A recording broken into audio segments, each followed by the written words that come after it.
By nature, diplomats are discreet, uncontroversial, and often boring. But Rufus Gifford, the U.S. ambassador to Denmark, is none of those things.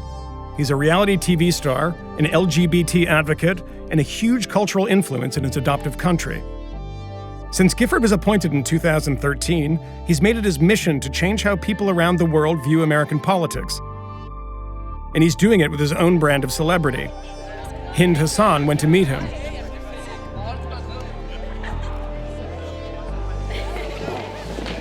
How's the crowd look? Here, he's known as the Rockstar diplomat. The US ambassador to Denmark's popularity soared when he starred in his own reality TV show. I have the best job in the world. And the only way you can really explain it to people is by living it. This is just your average Wednesday. I Am the Ambassador ran for 2 seasons and was a ratings smash. His regular town hall meetings, like this one in Aarhus, are always packed out. I get stopped on the street wherever I go and people will point at me and say, "What the hell are you doing? What the hell's going on in the United States politically?"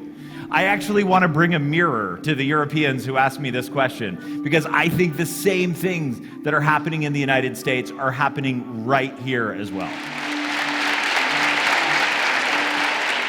What's amazing about him is that you can ask every people in Denmark, they will know the American ambassador, but they will not know any other name of any ambassador in Denmark. That's because an ambassador's work usually takes place behind closed doors. But with Rufus, everyone wants a photo, wants to chat with him. He's also published a cookbook, and his biography is a bestseller. On the way back to Copenhagen, the ambassador explains why he's made such an effort to move away from the traditional image of a stuffy diplomat. So I travel around the country in an attempt to try to figure out sort of how the Danes viewed the U.S. mission in Copenhagen, how they looked at the U.S. Embassy. You know, there was this sense that we would play golf during the day and go to cocktail parties at night. My goal in doing the kind of outreach that I do is to humanize the U.S. government somehow, to make what is dramatically unsexy a little bit sexier to average people. I love Justin Timberlake as much as the next guy, but I don't know that I could actually. See, this is why you're winning. How did you go from being a diplomat to taking part in a reality TV show?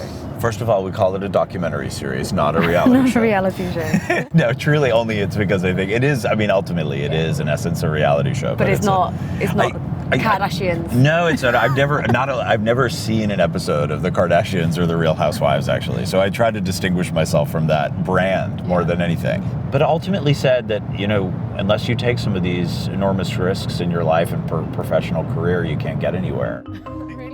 Rufus never got official State Department approval for the show, despite the fact that the cameras followed him everywhere, even to his home, the ambassador's official residence. He shares it with his husband Stephen, who he married in one of the most popular episodes last year. In it, they show off a personal congratulatory note from President Barack Obama.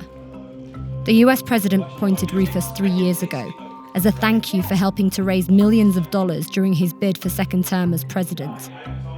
And then he said, "Your tie's a little crooked. you don't know how to tie a bow tie very well." The ambassador is eager to show how he connects with young people. So he took us to an event called Game. Here he's joined Danish and migrant children for a game of dodgeball with the aim of bringing communities together. But all anyone wants to know about is the US election. Can I ask you something? Sure. Do you vote for Trump or Hillary? Good question. What do you think? Trump. Come on, Trump. I'm not allowed to say, actually. Isn't that crazy? Take the camera off and say. Are you a Trump supporter? Yes. You